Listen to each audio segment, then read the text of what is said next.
Well, we've got beautiful sunshine out here in Eugene today, despite what the weatherman said was going to happen. Did some work on this yesterday. Rain caught me, it got dark and cold, and I had to run everywhere to get simple tools. So, what we're after here is to complete bushing replacement on this Toyota. I've got the upper control arms loose where I can access them. Apparently, I'm going to have to deal with those bushings in situ in the truck here. But it looks like the factory service manual is showing a simple hand puller, which I can emulate that. Got what we need for that. Down here, we're doing the torque rod bushings on this. So in order to do that, the knuckles come down. So I figured out that we can non-destructively do this. We can remove the upper ball joint like that, the bottom ball joint one bolt as well, and that'll let me clear the situation without any destructiveness, and we'll end up with it looking about like this one over here.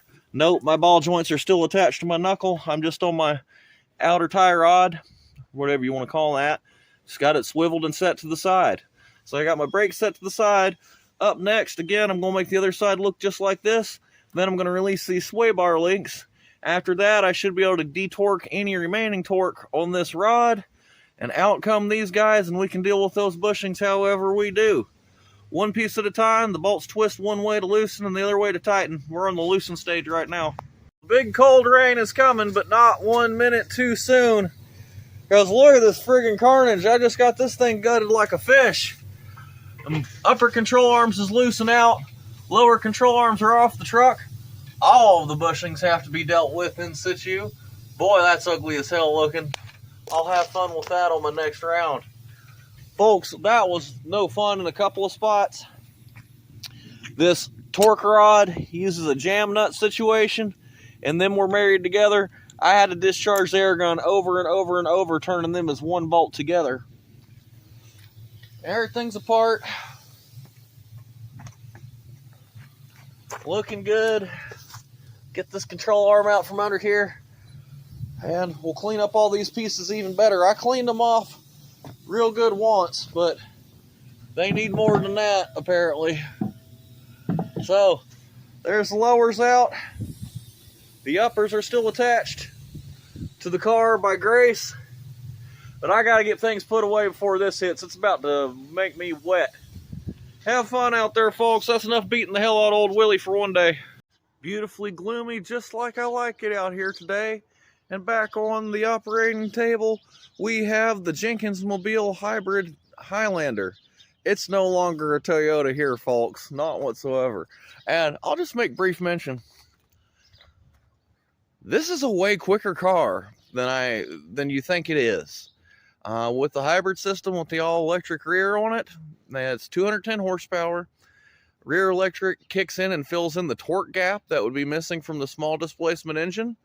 It's not fast or anything, but it drives like a 300 horsepower vehicle, which is pretty silly in one of these. 0 to 60 of about 7 flat. Not that I'm going to go abuse it, but it feels like it has sufficient power to flip itself right on over.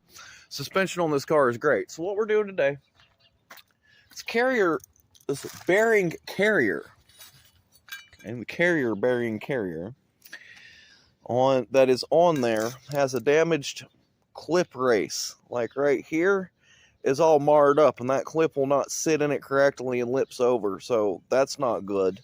Allows for a little play. And the one that's in there has been missing the bolts now that go in here and secure this bearing.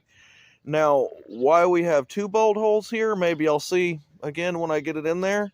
But it didn't come with one. I'm kind of sad about that. I'm going to go through my bolt cup and see if I have anything that turns in there. I may be headed to the hardware store. But anyway, this goes on. And then we got a little stabilizer bushing here, which I don't know how much difference this is going to make. I just noted when I was taking it apart, this lives inside a funky shaped bracket. And right now it's all shrunken and crappy looking. I don't know if this one is any bigger and meaner or if I'm just replacing something that looked worn out.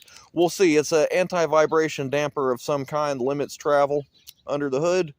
So we'll get that in there. So We'll get the wheel off here in a moment, but before we do all that, it's time to check our bolt hole, see if we can find something that works. Got the dash cam set up in the sunroof. We're going to see if it'll stay there with it all propped and tucked in. Trying to get some different interesting shots. We're on our way to the Home Depot to get a bolt for this bearing carrier. That's an odd boy. I'm going to have to go through the whole bolt rack sticking things in that to find something that fits. But that's what it's going to take today. So tally-ho, here we go. Fully legal Trofeo on the road. Still 101 things left to do with it. But what this car has asked me to do is drive it around. So we're going to do that on our short distance trips and see how she acts. It's a comfortable place to spend a few minutes. Home Depot is nearby. I'm just treating it like exercising, like walking a dog. These things don't want to sit around. They don't want to run.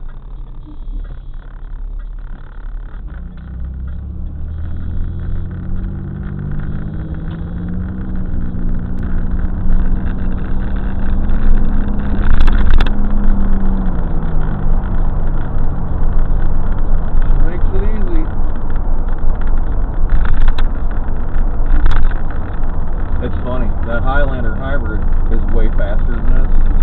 Right off the bat, significantly quicker in all ways. It ain't as comfortable though. I really don't get any better than this in my opinion. Fix this alignment where the steering wheel isn't crooked. Get them struts in there, I'll be happy. We're going to quit crying about what ain't done, because a whole lot's been getting done, and it's all scheduled to be done. Amazing thing of the day, we can legally drive this car. Everybody's got their headlights on, wants to do it too.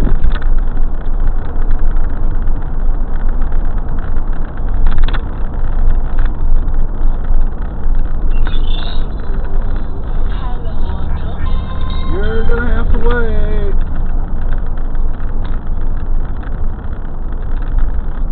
Hey, just a second. Let me hit the speaker button for you.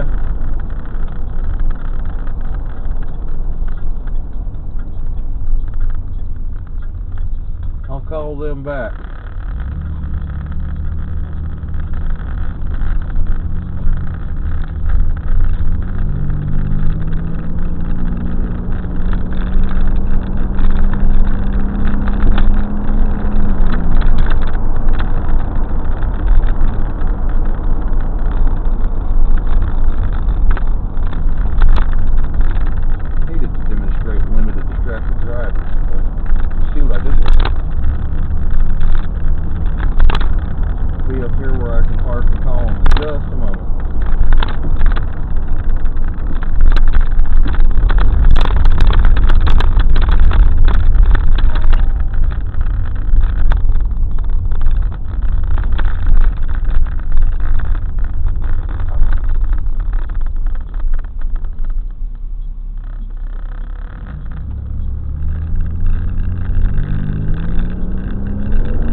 That's not a pedal drop, that's just to give it some toe.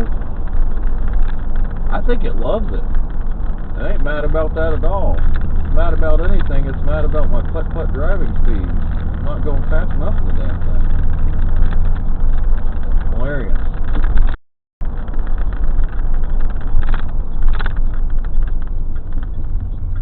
Hell, I love this thing. I'm spoiled now. Well, Mitsubishi's an excellent piece of transportation. This is just about everything it is not. Twice the horsepower, 3 times the torque, of course I'm happy.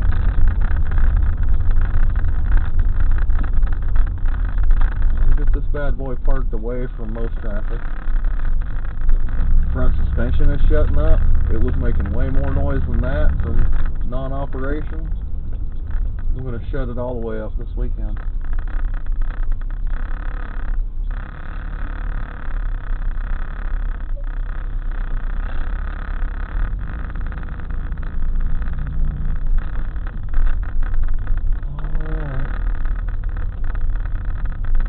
park the big boat here. Oh, she's a big boat. Oh, she's a big boat. That's probably enough right there. Alright, folks, looks like we made it. Shutdown sequence initialized. Here looking for a bolt for this, and I have yet to fully understand the Home Depot bolt bin section. I mean, what the hell are we building? Sherman tanks in the 40s? We got standard American gauge, gigantic stuff that will never be used by any human being. Where's my metric? Somewhere. We'll find it. Hopefully they got this thing. Oh well. Little odd that I didn't have anything metric 10 1¼ twist to go in that. But there we are, 25 millimeters the closest. They don't have a 20.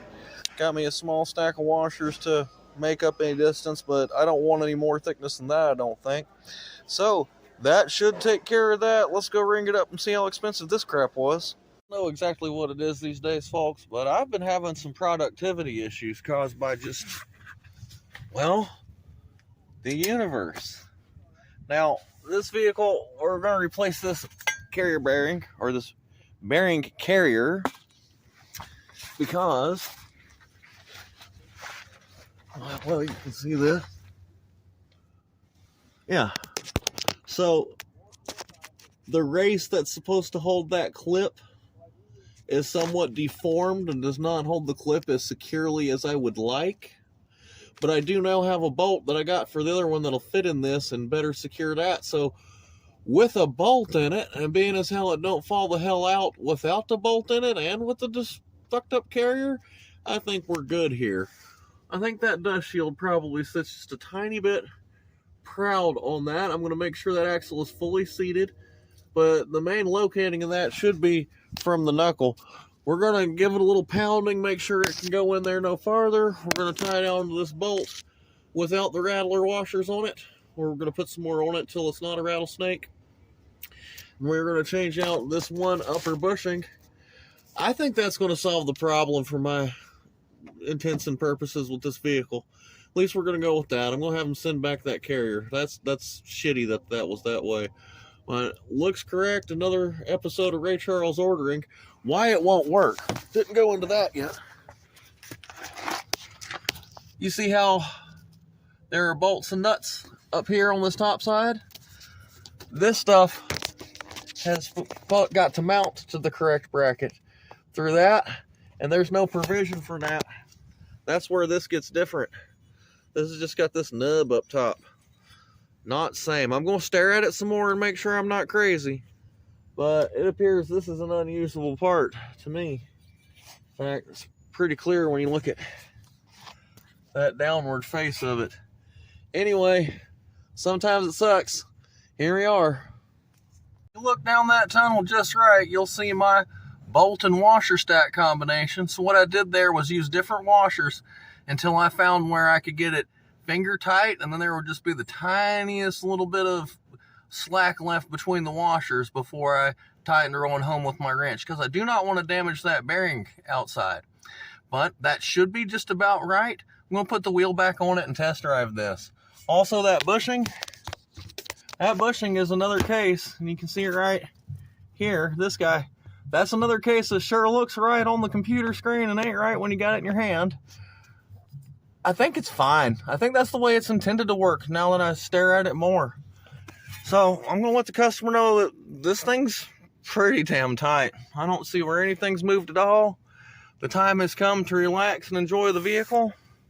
Monitor for noises, of course, but there's nothing wrong up under here. I've been a little bit paranoid. Now that I got that tied down, again, I feel like having any kind of securement should be unnecessary, because where's it going to go? With a knuckle, right? Okay, but you put the big circlip in there, even if it is a little crooked, that's a secondary means of securement, okay? That has proven to be sufficient, as it has not moved. Add that monster fucking bolt in the bottom of it, that thing ain't ever going to go anywhere. We're just fine now. Okay, so time to put the wheel back on, do a little test drive, make sure I feel the way I do about it, but here we have it. Yeah, I believe she's passed her checkup with me with flying colors. The only thing I think I'd like to do on this vehicle is maybe some brake pads. They ain't so bad either. They're just old and crusty. You know, if Honestly, in this situation, I would prefer if those parts would have just fitted, I'd have slapped them on there. Give me less questions to have to answer with the client. But both of them look like the same stuff, should serve the same function on whatever they do fit. Don't look like they fit this one, so we don't get to do that. I'm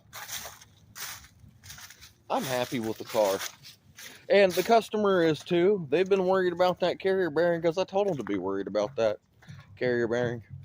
It's all happy, and I'm 100% sure it ain't going any damn where now, beyond any shadow of a doubt. So there's the hybrid Highlander, the Jenkins mobile. We'll do some tune-up work and some other happy stuff on it next. Propose something good to the customer. Have fun out there.